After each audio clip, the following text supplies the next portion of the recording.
Good morning mga kalab sa Kakatronics, no? Ayan, meron tayong i-unbox ngayon guys. Isang power supply ng guys, galing sa ating online suki.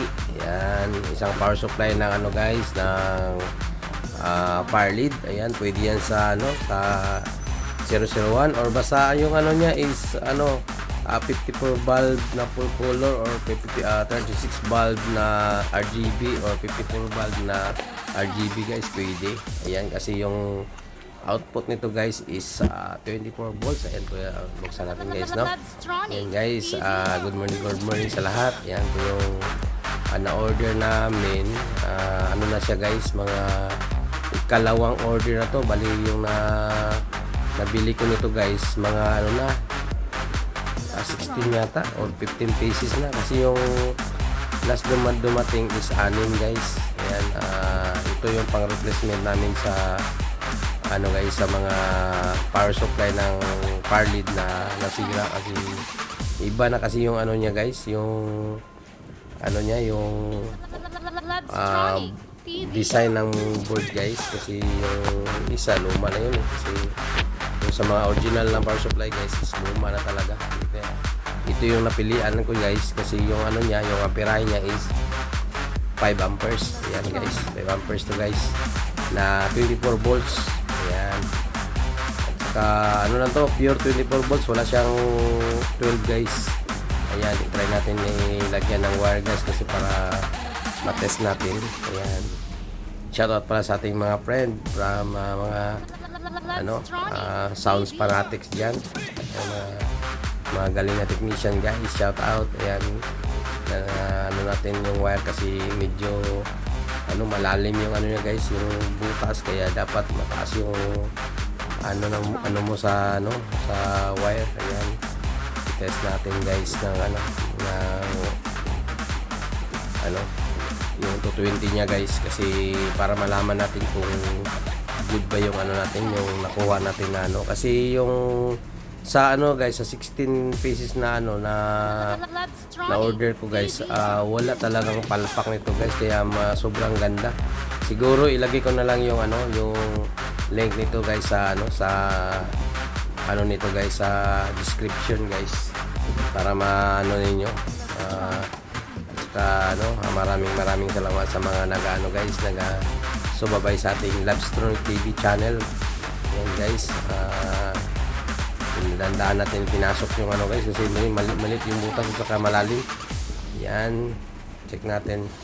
At saka yung nito guys, yung performance nito guys, mas maganda siya kaysa yung dati, kasi yung dati kasi guys, maliit lang yun, 3.5 amperes lang yung niya. Sa ngayon mas maganda to siya guys, kasi mas maliwanag yung niya, kasi mataas yung amperahe ng natin, ng power supply guys. Ayan, yung pala guys, yung ko naka-vlog na ko nito, nilagay ko sa sa Lumilights na Farlead.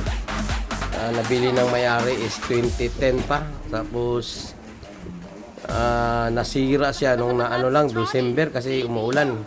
Hindi talaga yung maiwasan guys, basta umuulan yung guys, panahon guys. Kaya yung gagawin natin, ingat tayo sa mga gamit na hindi mabasa. Kung mabasa man siya guys, madali lang yan guys. Bilad natin sa araw, mga 2 days. Ayan na guys, prepare natin yung tester at saka i-on natin. Ayan, mag-ilaw yan ng red guys sa gilid. Ayan mag-ilaw na. Ayan, mag-ilaw na ng red guys pa. Ayan na, umilaw na siya guys. Ayan, sakit natin. Tapos test natin sa guys, sa niya, sa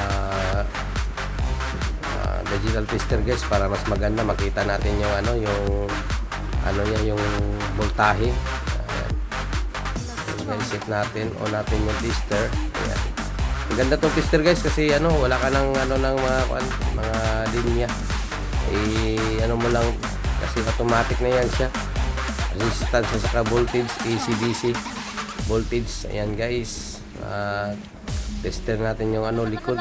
Ayan, check natin yung niya, kung iba talaga yung switch guys, switch power supply. Iba yung setup nito guys. Ayan, At saka ano, check ko lang yung mga ano guys, yung linya niya kung anong kaibahan ng ano nung dati na ano na power supply at saka yung ano yung ngayon sa ngayon. Ayan. Kasi yung ano nito guys, yung power supply na old nito is ano malaki. Malaki masyado guys. Ito maliit siya, pwede niyo ilagay sa mga slim power lead guys. At saka ano yung ano nito, link nito siguro. Hanapan ko ng paraan na malagay doon sa ano sa comment section or sa ano guys sa description kasi hirap kasi mag ano ng link hindi ko talaga ano kabisado mga ganyan. Yan guys, check natin. At saka wala pa akong na ano nito na palpak o hindi gumana guys sa pag-order nito guys. Kaya legit po yung ano yung nakunan ko ng ano ng power supply guys. Sobrang legit talaga. Yan. Yan siya, i-test natin ng ilang segundo o minuto. Yan para malaman natin kung puputok ba o ano. Ayan guys, no.